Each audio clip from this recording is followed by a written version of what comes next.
මම අරුණ කවිඳුර PSC මත සූර්ය බල ශක්ති දිගන සමාගමක එක්කම.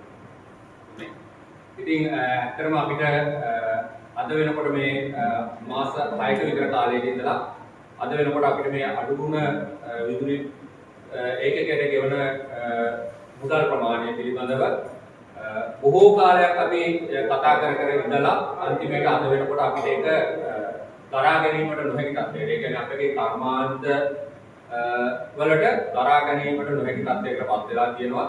දැන් මෙතුමන්ලා කතා කරා වගේ ලක්ෂයකට අධික පාරිභෝගික ජනතාවක් අද සූර්ය බල ශක්තිය නිපදවලා ප්‍රධාන විදුලි පද්ධති වලට නිකුත් කරනවා. ඒක අපිට බොහොම අඩු කාලයක් තමයි තිබෙන්නේ. අපිට තියෙන්නේ පැය 5ක 6ක කාලයක් තමයි අපිට උපරිම ජෙනරේෂන් එක ග්‍රිඩ් එකට දෙන්න තියෙන්නේ. ඉතින් එතකොට ඔය කාලය ඇතුළත අපි ග්‍රිඩ් එක සස්ටේන් කරන්න සූර්ය බල ශක්තිය මගින් විදුලිය උත්පාදනය කරලා ඒක ග්‍රිඩ් එකට දෙනවා. ඉතින් මේ දෙන එකට කවුරුත් ගවර්න්මන්ට් එකේ එතකොට රජයක් පිළිබඳව හෝ කිසිම කෙනෙක් මේ වෙනතේ මූල්‍යමය ප්‍රතිපාදන වලට සහයක්වත් කිසිම දෙයක් දීලා නැහැ. මේ සියලුම දේවල් කරන්නේ රටේ ජනතාවගේ අතේ තියෙන ඉතුරු කරගත්ත සල්ලි වලින් ඒ කට්ටිය වියදම් කරලා Tamanට සේවයක් ලබා ගන්න ගමන් රජයට අනිත් පැත්තට සේවයක් ලබා දෙන එක. එතකොට මේකට ගෙවනවා ඒ ගෙවන ඒකකයකට ගෙවන ගාණ පිළිබඳව ලොකු ප්‍රශ්නයක් තියෙනවා. ඒක පිළිබඳව දැන් කතා කරා. ඊට අමතරව අපි කතා කරන්න ඕනේ අද වෙනකොට මේ සමාජයේ අපි ගත්තොත් 2019 කොවිඩ් කාලේ අපිට ඉන්ඩස්ට්‍රි එකේ ඉංජිනේරු අංශයේ ගොඩාක් රැකියා නැති වුණා. කන්ස්ට්‍රක්ෂන් ඔක්කොම නතර කරා. නතර කරාට පස්සේ අපිට තිබ්බ එකම සස්ටේන් වෙලා තිබ්බ ඉන්ඩස්ට්‍රි එක තමයි මේ සෝලර් ඉන්ඩස්ට්‍රි. එතකොට මේකේ ලොකු ජොබ් ඔපචුනිටි එකක් තිබ්බා. එතකොට අපිට නතර වෙලා තිබ්බ නැත්නම් රැකියා නැති වුණා. ගොඩක් දෙනෙකුට රැකියා අවස්ථා හිමි වෙලා ඒ කට්ටියගේ රැකියා ටික ආරක්ෂා වුණේ මෙන්න මේ සූර්ය බල ශක්ති ප්‍රෝග්‍රෑම් එක හරහා. එතකොට මේවා කවුරුවත් නියාමනය කරලා තියෙනවා.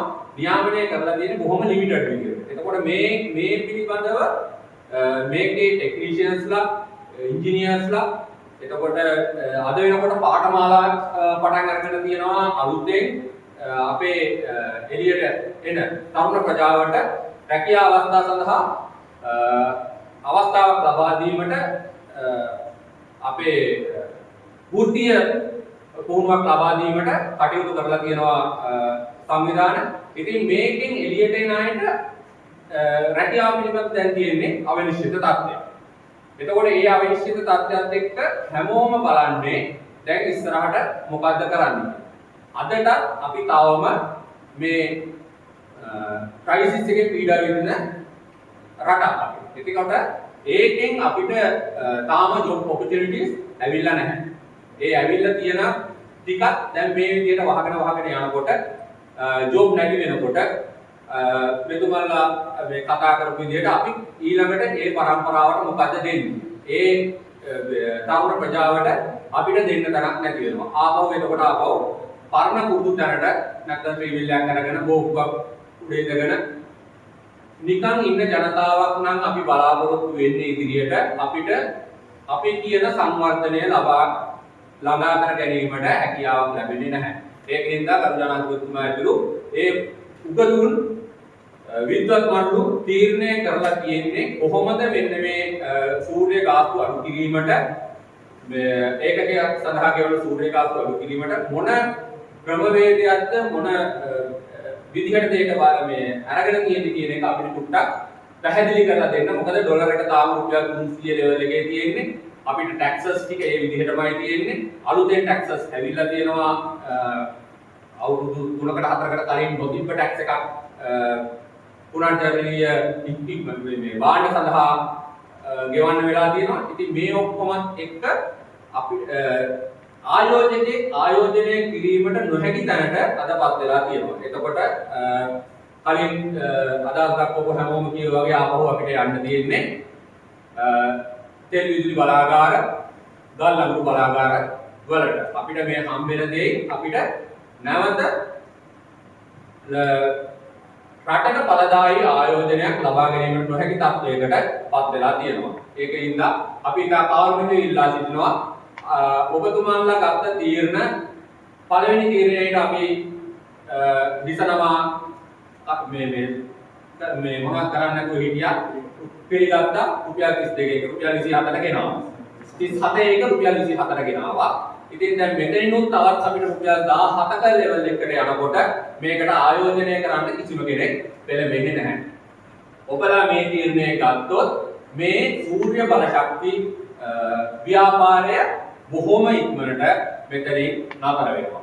එතකොට අපි අද වෙනකන් ලබා දීලා තියෙන සූර්ය ව්‍යාපෘති වලට වග කියන්න කිසිම කෙනෙක් නැති වෙනවා. ඒ නැති වුණාම එතනින් එහාට ඒ කිසිම දෙයකට කිසිම කෙනෙකුට කතා බහ කරන්න, පිළිසරණක් ගන්න, බැංකු ණයක් ගෙවා ගන්න ඒ කිසිම දෙයක් හැකියාවක් ලැබෙන්නේ නැහැ.